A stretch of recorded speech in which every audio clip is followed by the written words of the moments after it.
En Apocalipsis 7:13 se narra que Juan vio a 4 ángeles que estaban parados en los 4 extremos de la tierra. Detenían los 4 vientos, símbolo de juicios destructivos, para que ningún viento soplara sobre la tierra, el mar o los árboles. Vi también a otro ángel que venía del oriente, de donde sale el sol, con el sello del Dios vivo.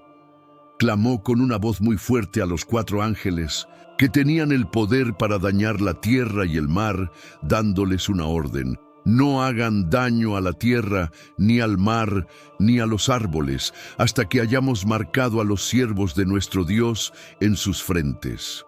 Juan nos transporta a una pausa en medio de los juicios. 4 ángeles contienen los vientos, que en la profecía representan fuerzas destructivas y agitación sobre el mundo. Este silencio temporal no es accidental, es la decisión soberana de Dios de marcar a su pueblo antes de que caigan los juicios finales. El ángel que sube del oriente llega para sellar a los siervos de Dios.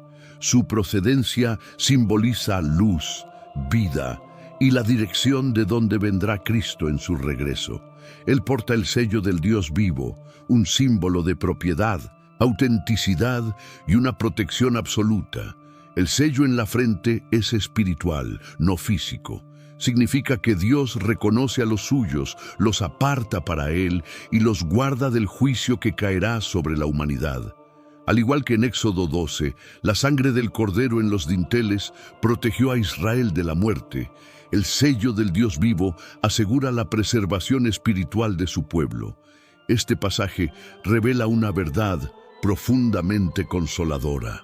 Antes de que el juicio inicie, Dios garantiza la seguridad eterna de aquellos que le pertenecen. No se trata de ser inmunes a todo sufrimiento, sino de tener la certeza absoluta de que nada podrá separarnos de su inmenso amor. El hecho de que el ángel detenga todo daño hasta que los sellados estén listos nos recuerda que la historia no está fuera de control. El mal no avanza a su antojo. Cada paso está bajo el dominio soberano del Señor. Incluso los juicios se ejecutan dentro del tiempo y los límites que Dios ha establecido para cumplir su gran propósito redentor. Después oí el número total de los sellados. 144,000 sellados de todas las tribus de los hijos de Israel. De la tribu de Judá, 12,000 sellados. De Rubén, 12,000. De Gad, 12,000. De Aser, 12,000. De Neftalí, 12,000. De Manasés, 12,000. De Simeón, 12,000. De Leví, 12,000. De Isaacar, 12,000. De Zabulón, 12,000. De José, 12,000. Y de Benjamín, 12,000 sellados. Juan primero oye el número, antes de ver la gran multitud. Este orden literario es clave. Primero se afirma con exactitud que Dios tiene un pueblo contado y completamente protegido. Luego se revela que ese mismo pueblo, desde la perspectiva del cumplimiento, es en realidad incontable. La cifra de 144,000, 12 por 12 por 1000, comunica plenitud y totalidad ordenada. El pueblo de Dios completo, perfectamente conocido y custodiado por Él. La lista tribal presenta rasgos significativos. Judá es mencionada primero, no Rubén el primogénito, destacando así la primacía mesiánica del linaje de donde viene el Cordero. Leví, la tribu sacerdotal, a veces excluida en censos territoriales, está incluida enfatizando que el sello depende de la pertenencia a Dios, no de repartos de tierra. El énfasis del pasaje no es la identidad exacta de la lista, sino lo que el sello asegura. Son siervos de nuestro Dios. El sello identifica propiedad, protección en medio del juicio y una comisión para el servicio. La cifra, por lo tanto, proclama: nadie que sea de Cristo queda fuera de su cuidado. El orden perfecto de 12,000 por tribu confirma que no hay ninguna pérdida ni ausencia en el registro de Dios. Donde nosotros solo vemos dispersión, Dios percibe un censo exacto. Donde percibimos fragilidad, Dios despliega una contabilidad de gracia. Antes de que los vientos de juicio puedan soplar, el Señor garantiza que los suyos están señalados. El mal no avanza sin límites ni por encima del sello divino. Esta sección prepara la siguiente visión: el mismo pueblo sellado y contado. Juan lo ve como una multitud que nadie podía contar, de todas las naciones. No existe ninguna contradicción, sino dos perspectivas. Desde el cielo, el pueblo de Dios es a la vez exacto, ninguno se pierde, e inconmensurable. La gracia supera nuestras medidas. Después de esto, miré y vi una gran multitud inmensa, la cual absolutamente nadie podía contar. Provenían de todas naciones, tribus, pueblos y lenguas. Estaban de pie delante del trono de Dios y en la presencia del Cordero, vestidos con ropas blancas y palmas en las manos. Y clamaban a gran voz, diciendo: la salvación pertenece solamente a nuestro Dios, que está sentado en el trono, y al Cordero. La frase «después de esto miré» marca el paso de lo oído, el número exacto de los sellados, a lo visto, una multitud incontable. Es la misma gente vista de dos formas. La promesa hecha al patriarca Abraham, una descendencia numerosa como las estrellas y la arena, aparece aquí cumplida de forma mesiánica. La multitud proviene de todas naciones, tribus, pueblos y lenguas, mostrando el alcance universal del Evangelio que deshace las barreras de Babel y realiza la gran comisión. Están de pie delante del trono y del Cordero, una postura de aceptación, victoria y servicio. No yacen postrados por condena, sino que están erigidos por pura gracia. Las ropas blancas expresan justificación y pureza que son concedidas, no ganadas. En el pasaje se explicará que fueron lavadas en la sangre del Cordero. ¡Qué paradoja gloriosa! La sangre, que limpia, la muerte que otorga vida, el sacrificio que reviste. Las palmas en las manos simbolizan victoria y fiesta, recordando la entrada mesiánica de Jesús en Jerusalén. La multitud celebra al Rey que ya ha triunfado y que ahora pastorea a los suyos. El clamor a gran voz declara la teología central de todo el texto. La salvación pertenece a nuestro Dios y al Cordero. No pertenece a méritos humanos, ni a poderes angélicos, ni a sistemas religiosos. La doxología es una confesión. Reconocer quién salva es reconocer a quién pertenecemos. Por eso, la adoración aquí no es un simple ornamento, sino la identidad misma del pueblo redimido. Su canto dice lo que son y en quién confían. Esta visión define a la iglesia escatológica y sirve de orientación a la iglesia presente. Un pueblo multiétnico, vestido por la gracia, unido por la sangre del Cordero y centrado totalmente en la adoración. La misión no es negociable. Si la multitud final es de todas las naciones, nuestra tarea actual es anunciar al Cordero a todas ellas. Y el consuelo que recibimos no es pequeño. Los que ahora padecen, entonces estarán de pie. Los que ahora derraman lágrimas, entonces portarán palmas. Los que ahora son solo una minoría, entonces serán una inmensa multitud.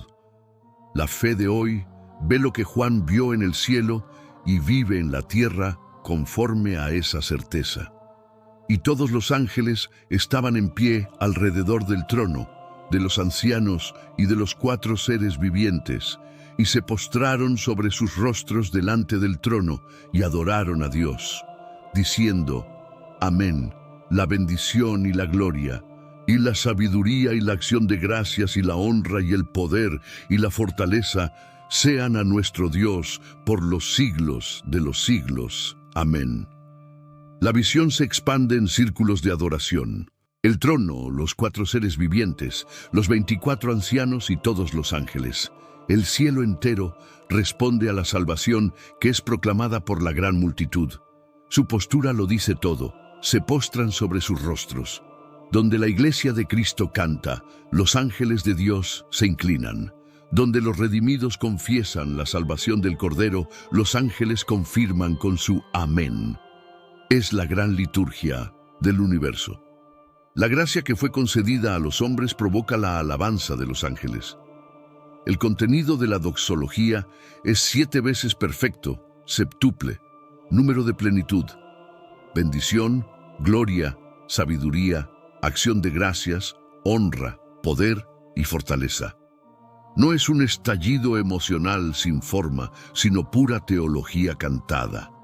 Cada palabra que dicen reconoce un aspecto del carácter y la obra de Dios, desde su inmutable bondad hasta su capacidad invencible para cumplir sus propósitos.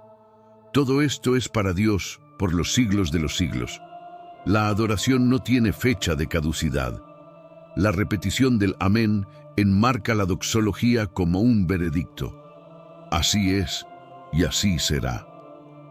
La Iglesia en la tierra aprende del cielo la forma de su culto, centrado en Dios, saturado de verdad, postrado en humildad y desbordante en gratitud. Cuando nuestras asambleas se alinean con esta doxología, participamos por fe de la misma corriente de alabanza que rodea el trono. Entonces uno de los ancianos me habló, diciéndome: «Estos que están vestidos de ropas blancas, ¿quiénes son y de dónde han venido?». Y yo le dije: «Señor, tú lo sabes». Y él me dijo: «Estos son los que han salido de la gran tribulación, y han lavado sus ropas y las han emblanquecido en la sangre del Cordero». Juan observa la escena, pero es uno de los ancianos quien inicia el diálogo. No es una pregunta para poner a prueba el conocimiento de Juan, sino para revelar el origen y la historia de esta multitud gloriosa. Al confesar que no sabe y que el anciano sí lo sabe, Juan adopta la postura correcta ante la revelación, humildad y apertura. La respuesta es profundamente significativa. Han salido de la gran tribulación. No es un grupo que evitó las pruebas, sino que las atravesó fielmente. La gran tribulación no se limita a un periodo histórico específico, sino que representa las presiones, persecuciones y los sufrimientos que el pueblo de Dios enfrenta en un mundo hostil. La fe que persevera bajo el fuego de la prueba es la fe que será vindicada en la gloria. Sus vestiduras blancas no son producto de sus obras ni de su resistencia humana. Fueron lavadas y emblanquecidas en la sangre del Cordero. Esta paradoja, blanquear con sangre, enfatiza la naturaleza única de la redención. El sacrificio de Cristo purifica completamente al pecador. El color blanco no es símbolo de perfección propia, sino de la justicia que Cristo les ha imputado. La ropa en la Biblia suele representar la condición moral y espiritual de la persona. Aquí, el vestido blanco es el uniforme de los que han sido perdonados y completamente transformados. No hay mancha, no hay rastro de la corrupción del pecado, solo la pureza que el Cordero concede a quienes se acogen a su sangre. Este versículo conecta la victoria celestial con el sufrimiento terrenal. Los que están delante del trono no llegaron allí evitando la batalla, sino perseverando en ella, aferrándose al único que podía salvarles. Y esa salvación no es mérito propio, sino el fruto de una gracia inmerecida sellada con la sangre preciosa de Cristo. Por esto están delante del trono de Dios y le sirven día y noche en su templo. Y el que está sentado en el trono extenderá su tabernáculo sobre ellos. El por esto enlaza identidad e historia. Porque han sido lavados en la sangre del Cordero. Ahora están de forma permanente delante del trono. La salvación no es solo un rescate abstracto, sino acceso y una cercanía íntima. Estar delante del trono describe una posición estable, no una visita ocasional. Es el hogar del pueblo redimido. Le sirven día y noche en su templo, define la vocación eterna de los santos. El verbo servir, latreo, une culto y servicio. Adoran sirviendo y sirven adorando. No hay turnos ni cansancio. La adoración celestial no es una pasividad etérea, sino una actividad santa, inteligente y gozosa. El templo no es un edificio limitado, sino el ámbito de la presencia de Dios, donde Él mismo es el santuario de su pueblo. El que está sentado en el trono extenderá su tabernáculo sobre ellos. Evoca la tienda de reunión en el desierto. Presencia, dirección y cobertura. El verbo tabernaculizar sugiere que Dios tiende su morada como un dosel que protege y cobija. No solo los admite, sino que los cubre. Donde antes había desierto, ahora hay sombra protectora. Donde había intemperie, ahora hay un refugio seguro. Esta cobertura implica seguridad, identidad y una comunión inigualable. Seguridad porque ninguna fuerza rival puede penetrar el ámbito de su presencia. Identidad porque quienes habitan bajo su tienda pertenecen al Rey. Comunión porque el propósito del tabernáculo siempre fue estar en medio de su pueblo, Dios con ellos y ellos con Dios. La salvación los llevó del clamor en la tribulación a la estabilidad de un culto sin interrupciones, del desgaste de la peregrinación a la delicia de servir bajo el amparo del Altísimo. El movimiento del pasaje es claro: sangre que limpia, acceso que acerca, servicio que exulta y presencia que cubre. La multitud no se explica por mérito propio, sino por el Cordero que la hizo apta. Su permanencia no depende de su fuerza, sino del trono que despliega su tienda. Aquí, la esperanza deja de ser una promesa lejana para convertirse en un ambiente. Vivir, servir y descansar bajo la tienda de Dios por siempre. Ya no tendrán hambre ni sed, y el sol no caerá más sobre ellos ni calor alguno. La promesa invierte completamente la dura experiencia del peregrino en la tierra. Hambre y sed, señales de carencia y vulnerabilidad, desaparecen ante la presencia del trono. La multitud que atravesó la tribulación no vive ya en modo supervivencia, porque la salvación del Cordero no solo perdona culpas, sino que colma todas las necesidades. Donde antes hubo escasez, ahora hay plenitud. Donde hubo ansiedad, ahora hay reposo. El texto añade una protección total. El sol no caerá más, ni calor alguno. Esta imagen recuerda la dureza del desierto y la exposición a un clima implacable. En esta nueva condición, ninguna fuerza externa hiere, agota o marchita. No hay insolación que agobie el alma, ni ardor de prueba que consuma las fuerzas. La vida delante del trono no alterna entre alivios y amenazas, sino que permanece bajo una cobertura constante. Esta palabra describe la restauración total de la criatura ante su Dios. Hambre y sed simbolizan todo anhelo no satisfecho. Calor y sol implacable, toda presión que oprime. El anuncio es rotundo. No habrá deseo que quede sin respuesta en Dios, ni presión que invada el territorio de su amparo. Esto es el porqué de tanta plenitud y protección. No proviene del mérito de la multitud, sino de quien los guía y a dónde los conduce. El Cordero que pastorea y las aguas de vida que nunca se agotan. Porque el Cordero que está en medio del trono los pastoreará y los guiará a fuentes de aguas de vida. El Cordero es a la vez pastor. Desde el lugar supremo, Cristo ejerce un pastoreo personal e increíblemente cercano. En medio del trono, indica centralidad y autoridad absoluta. No custodia desde lejos, sino que conduce desde el centro mismo de la presencia divina. Los pastoreará expresa un cuidado integral. Conduce, alimenta, protege, reúne y sana. No es una tarea ocasional, sino continua del resucitado sobre su pueblo. Su vara y su cayado consolidan una comunión estable delante del trono. Los guiará a fuentes de aguas de vida, subraya la abundancia y el origen. No nos conduce a charcos pasajeros, sino a manantiales que brotan del mismo Dios. Beber aquí no es solo un simple alivio, es la participación de la vida que procede directamente del trono. Aguas de vida significa provisión que nunca se agota, pureza que restaura y gozo que satisface. El hambre y la sed negadas en el versículo anterior encuentran su contraparte positiva, saciedad inagotable en Cristo. En medio de los desiertos que hoy vivimos, el Cordero nos guía, nos alimenta y nos da de beber, manteniéndonos en las fuentes hasta que la vida eterna sea nuestra única realidad. Donde el Cordero pastorea y la vida mana, Dios enjuga toda lágrima, cumpliendo la última palabra del consuelo eterno.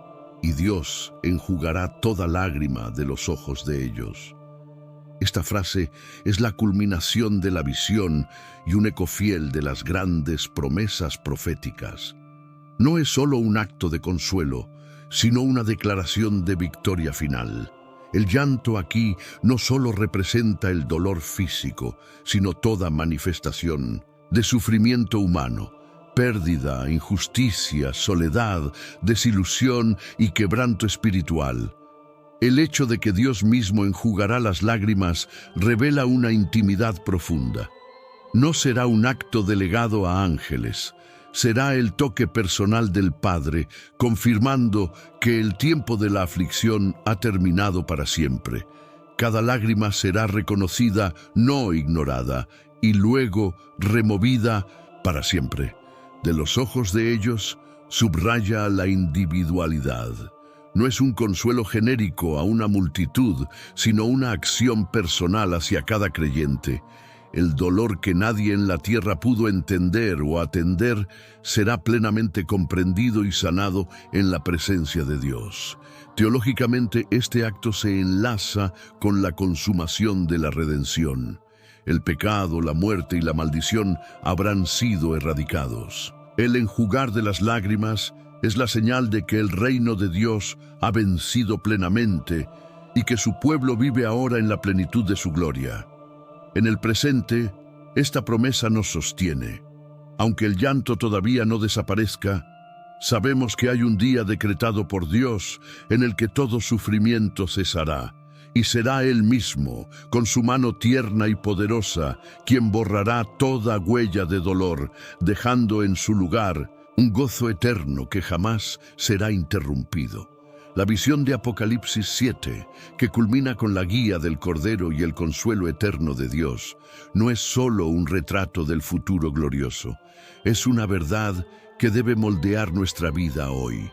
Vivimos en un mundo de lágrimas, pero con la certeza de que no serán eternas. Vivimos bajo el cuidado del Cordero. Jesús no solo será nuestro pastor en el cielo, ya lo es. En nuestro peregrinaje terrenal, la promesa de que guiará a aguas de vida tiene un anticipo presente en la provisión espiritual diaria.